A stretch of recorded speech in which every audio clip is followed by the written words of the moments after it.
Good morning, everyone. Good morning and welcome. We are live and um, having the second in our series of free Saturday morning Zoom calls that talk about some of the subjects that are part of our experience. And that will be part of our monthly webinar series. I'm Nancy Leffler. And I'm Dan Leffler. And together we are the founders of Being with Grief. You may have read earlier this week about why we started this series. And I think it's a good idea to talk to you about it again, because every time we do it, we get some deeper insight into our work and why we're here, and maybe you do too. So we have these really wonderful conversations, usually on Sunday mornings. And one day Dan said to me, it would be really great if we could have the camera running so that we could share some of what's been coming out of these conversations with other people. And so we talked about it a little more, and that's when we decided to create Changing the Conversation Around Grief. It's meant to be just a conversation about the everything from the everyday grief to the big traumatic grief that we all will experience at some point in our life. And that is why it became important for us to have a deepening conversation that engages people, and we talk about the difficult things that we all will face. Yes, and as we're waiting for more people to arrive, we will continue our introduction. And what we're going to be talking about today is a small piece of what our April webinar will be. Our April topic is grieving uniquely and honoring your own grief process. And we'll be going into a much deeper dive in that call. Today, though, we want to give you like a sample of that. It's like when you go to the ice cream store and you get a sample of the ice cream to see if you like it or not. We're going to be giving you a sample of our next webinar, which is April 12th. The webinars are always the second Tuesday of every month at 11 a.m. Central Time. And when you join, we'll tell you more about that later. So let's, in honor of everyone's time, let's get into our topic today. A little bit about grieving uniquely and honoring your own grief process. And Dan and I each grieved in a completely different way when our daughter died. We didn't plan it that way. We didn't know how each one of us was going to grieve, and yet we each had very different experiences of it. And oftentimes, I've seen this through the years of my work, even though we're grieving the same person, your grief experience is different because you had a different relationship with your loved one that died than all the other members in your family. And we're seeing that now too with Peter's partner's mother. Everybody's having different experiences because our own experiences of our own relationship with that person is different. And has changed, yeah. And you left me the other part of that is that that men and women grieve differently, and just that fact is worth having this conversation from both perspectives. So yeah, and within that, there's a wide variety and a wide spectrum of the different ways that people grieve. I dove right in. I wanted to figure out how grief was going to affect my life, how I was going to be able to figure out how I could live a meaningful life because of that message that I received. And I received a message that said, losing Leah is too high a price to pay to not live the life I was meant to live. And I had already been on an intuitive path. And so that message sent me right smack into the middle of what I eventually called the initiation of Leah's death that led me to where I am today. And believe me, back then, I didn't think it was possible to even have anything resembling a life that was meaningful, because we were both really devastated and crushed. And it affected me in a totally different way. Whereas Nancy jumped right in, I was intent on getting back, getting busy, returning to work. And I crammed everything that I couldn't attend to into what I call the ammo box. And that's a separate series of information that I'm posting on our website. It's a perfect analogy, though. But yeah, because, Because isn't an ammo box meant to keep ammunition from exploding? So it's extra reinforced. Yeah, exactly. And of course, it's the convenience of being able to carry it with you, But in one hand you got your lunchbox, in the other hand you got the ammo box. Sometimes they just don't like that. Yeah. But I'm off track. The purpose of it is that being unique and leads us basically into the second part of this, which is Sometimes, just one more thing on that, sometimes you just need permission to know that it is okay to grieve in your own way, because we hear so many other things from society, like, aren't you over that yet? Or when are you going to start getting back into whatever you've been doing?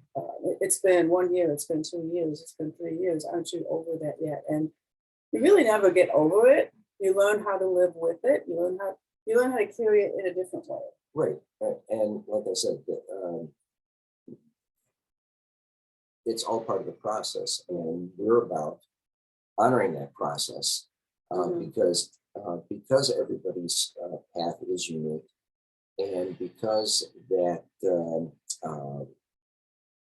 some people don't recognize that process, and because it's unique, it's basically what you're doing every day, however well you're doing it, and there are tools that you can implement to make your transition from that heartfelt hurt of a brokenheartedness to a path toward living, as Nancy says, a fulfilling and meaningful life. And very often, everybody's in different points of their grief journey, and very often you don't even recognize that grief is having an effect on your life. So what are some of the ways that grief show up? We touched on this briefly last time, but that's also a way to honor not just your grief process, but the way that you live your life. And for me, it was able to heal other parts of my story, because the way I do things is the way I do things. And the way Dan does things is the way Dan does things. And when you begin to tend to your heart in whatever way makes sense to you, you begin to tend to your heart in all areas of your life. So for me, grief was really a way in to much, much deeper work. So how do you honor your own grief process? What would you say if someone asked you that question? Well, again, going back to my experience initially, it was like, grief process? What do you mean? Right. And because I ignored it. I hoped that it would diminish over time and I'd just be able to move on. And I guess some people can do that, but not without a residual accumulation. what's the cost of doing that? Yeah, and that could be to your health. It could be To relationships. right, exactly, and your work environment changes, and that's what happened to me. I kind of lost the drive that pushed me in one direction, and now that we're here and doing this work, it gives me a whole different purpose for showing up, and that's it. Showing up, being authentic, and making space for whatever wants to arise to arise. You found that when you pushed it away, it got louder. I didn't want to meet it either. It's uncomfortable. We don't like to experience uncomfortable feelings. And that was true for me too, even though I dove right into it. And we'll be talking more about resources that we use to do this work in one of our webinars. But for now, let's see if we have any questions about what we've been talking about before we wrap it up and tell you how you can join us for webinars. Does anybody have any questions? you can type it in the chat, and we can go from. And if you're watching this on a replay, you can also type it into the comment on whatever you see it, or respond to the email if you receive it in the email.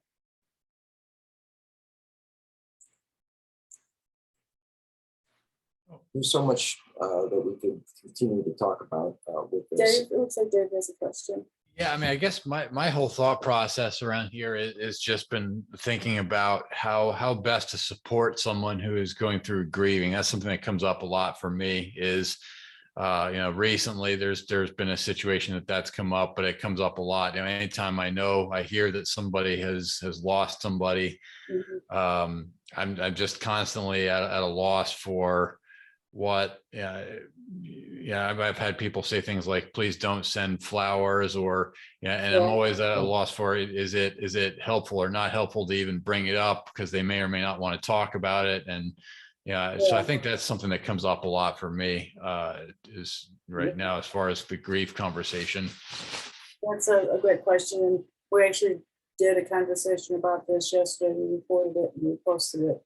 And I think in the Being with Grief, or the Changing the Conversation Around Grief group, that I think you can find it there. And just a couple of things that we talked about is we hear a lot about what not to do. Don't do this or don't do that. Don't say things that start with at least. What we came up with yesterday is being present, checking in with them, seeing, first of all, asking or saying something like, there really is nothing I can say, and I want you to know that I'm here if you want to talk, if you need groceries, if you need me to pick something up for you, if you need me to bring a meal or something like that. And even beyond that, committing to, I don't know what your wants are, but I'm going to provide this for you. Right. Sometimes they don't know. When Leah died, we came home at one point, and our coworkers were raking out leaves, and they had filled up our refrigerator with groceries, and people started bringing meals over a couple times a week. So there's also now there's meal trains. So you can ask them if they have a meal train, and if they don't, would you like them to set it up? Another thing we talked about yesterday is telling them that you're going to give them a call, or asking them, is it okay if I call you once a week, even just for 15 minutes, just to check in with you, to let you know that I'm here. And I can pick something up for you at the store. I can get your car washed, or put gas in your car, because sometimes there's not the capacity to do that. We're still bringing meals to our son's house a couple times a week, because after a long day, that's the last thing that they have the capacity and the bandwidth for. So did that help a little? It does. Yeah. Yeah. That gives a good starting point. Yeah. Yeah. And being willing to say, I'm really uncomfortable here because this isn't something I was taught to do, and I want to help. Is there something you need? And if not, can I do this? I mean, that's, you have to kind of feel them out and see what the answers are, because again, everybody experiences grief in a different way. And some people want to be around people and some people don't. So maybe just knowing that you're going to call them once a week just to say, hi, I'm here. There's no agenda. Yeah, and from our experience, again, the initial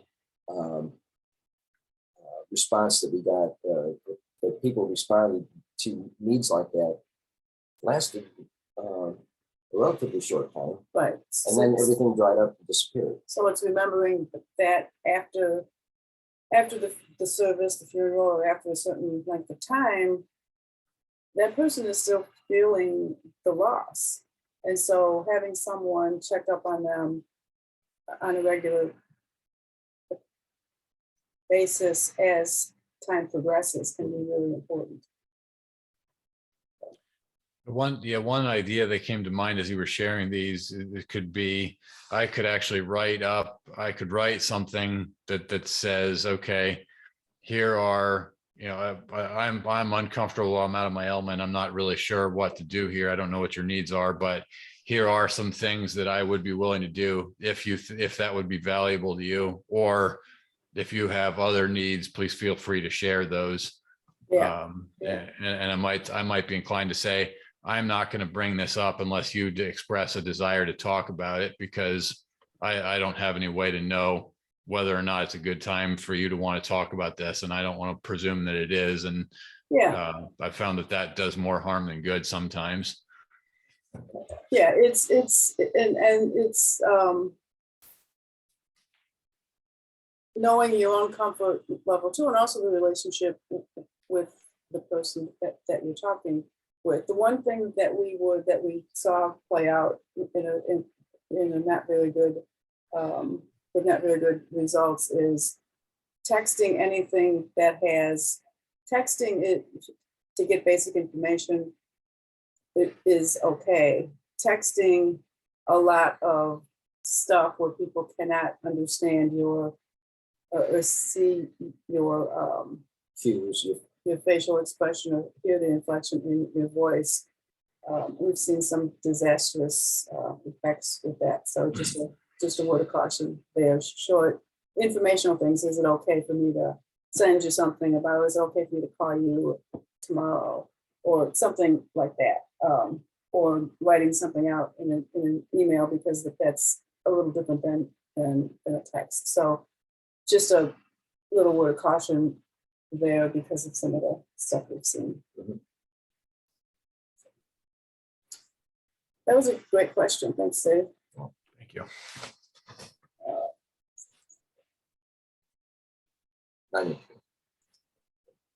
Yeah, you can unpin Dave if I can figure out how to do that.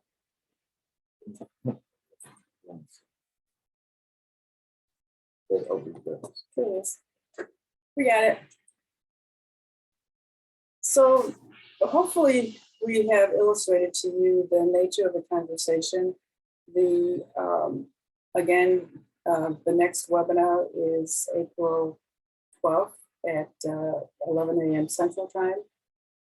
In order, if you would like to join our webinar community, right now, the first 3 months is $45, and then after that, it would be $20 a month. All of these webinars, right now we have March and then we'll have April, will be on a membership site that you will have access to for the life of your membership. You will also be added to a private Facebook group, and private meaning that no one can find it unless they are added by us. We will also be including other resources in the membership portal, things like journal prompts, things to help you with each month's topic. This month's April's topic is, as we said, grieving uniquely and honoring your own grief process. We'll go much deeper into that. The webinar itself lasts about 20 to 30 minutes of conversations with us, and then time for conversations from participants. So we look forward to seeing you there. If you have any other questions, you can always reach out to us. You can find the link to find more information out about how to join us in our in our webinar, changing the conversation around grief, with this email, with this video in the email, or posted. If it's posted on Facebook, we will tell you where you can find the link. So that is That was a lot of information. that was a lot of information. Basic information is 3 months for $45. And just to give you Well, and the intention to with the Facebook group is to create community. The Right. whole idea here is that you don't have to go through it alone. And we've lost that ability to be able to talk about these things in a way that is inclusive. And we used to grieve in community, and we don't do it anymore. and the Facebook group also gives us an opportunity to ask questions. We'll give you an opportunity to ask questions when they come up. We'll be in that group often, and having conversations that come up when they do, rather than the planned monthly webinars. So we will leave it at that for today. We'll open up, see if there's any last minute questions before we say goodbye.